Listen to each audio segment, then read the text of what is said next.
welcome back to our show. I would like to take the time to introduce you to this wonderful woman right here, Mayra Garcia Lopez. Welcome. Thank you for having me.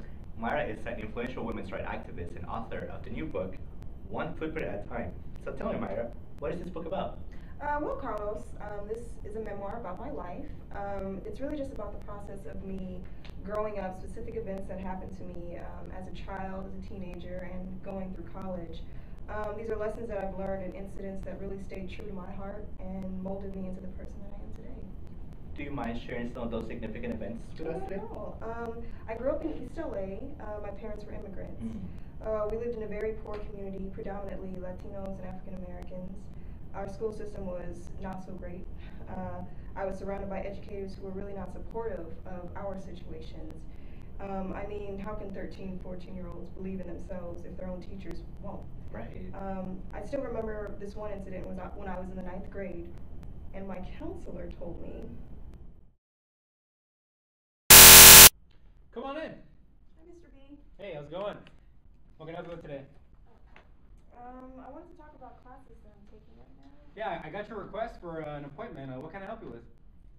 See, I wanted to take some college prep classes, maybe some AP courses, advanced classes. Well, let's look at your transcripts here. Life science, math. I mean, it's pretty basic. But college classes, I'm not 100% sure you should be taking those. I mean, you are a woman, and I feel that you should be taking some classes like maybe home economics, you know, since you'll be helping around the house and maybe even other people's homes. But I want to go to college. I really want to get a degree in English and become a writer or something.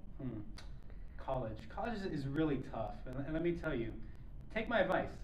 Let go of those silly dreams. College isn't for your kind of people.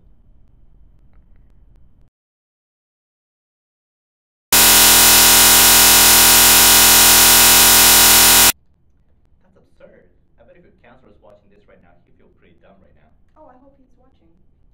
So was that a motivating factor for you?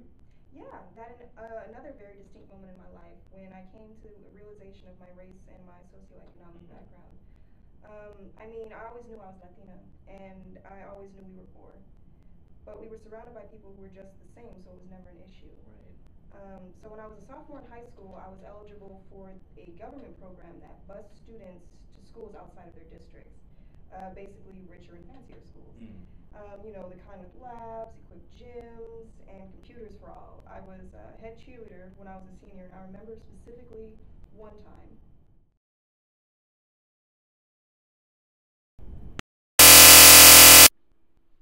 That was good today. I mean, Stacy needs to work on her split a little more, but Yeah, you know, I'm tired of being the base.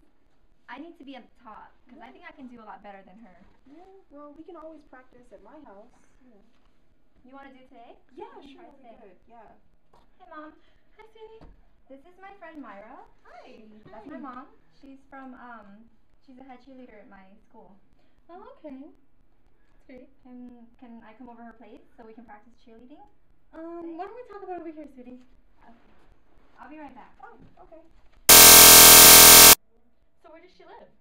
She lives just over the railroad, probably like 15 minutes away. Who's her parents? You know her dad, Mr. Garcia Lopez? He works at the supermarket. Oh, no. No. Why No. not? She's a really good cheerleader, Mom. She can really teach me a lot of good moves. Yes, I understand, but I don't think it'd be a good idea for you to go over there. Her family's different from us, darling. No, that's fine. No, you're not But going. she's my friend. I should be able to go over my friend's house. Friend? Any girl like that is not going to be a friend of my daughter's. Mom, what are you talking about? Why do you keep saying that? Listen, Sarah, I don't want my daughter to be associated with Mexican. Okay? Mom, that is so unfair.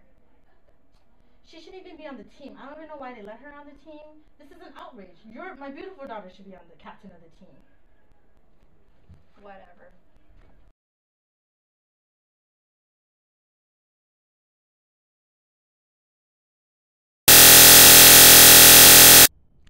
That's just terrible. Yeah, but you know, I grew from that. I needed that moment to kind of bring me to reality, to let me understand the way society works. This is why I truly appreciate these events that nurture growth. For me, growth happened in college. With the support from my parents, I attended and finished within 4 years. And then in my book, towards the end, I wrote about my revelation. It all happened when I was in the classroom in graduate school.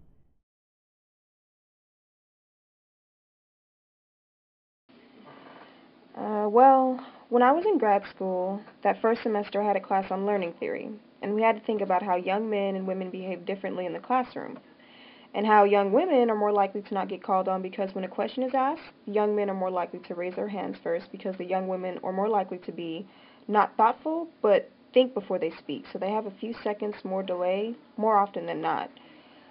So it's not that they don't know the answer, it's just that they will take a minute to think and then raise their hand. So in a discussion we were having about theory, they were talking about how the pedagogical approach would be to wait. Ask a question and then you wait because women in the room need a little more time to raise their hand. And then sometimes it's also because of confidence. Young women are likely taught to not speak up so quickly or to be considerate and to be thoughtful. And I remember that making me very angry. So I said, I'm not going to think at all. I'm just going to raise my hand no matter what the question is. And it was a very clear turning point for me because I became much more assertive in the classroom after we talked about that one day.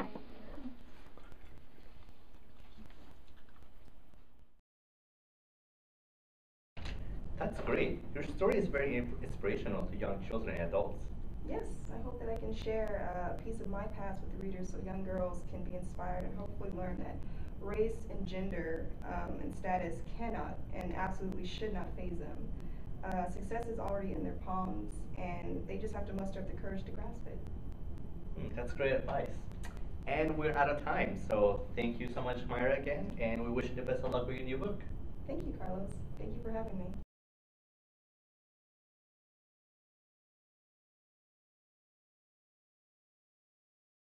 What you just witnessed was bits and pieces of our stories of all the 5 interviewees.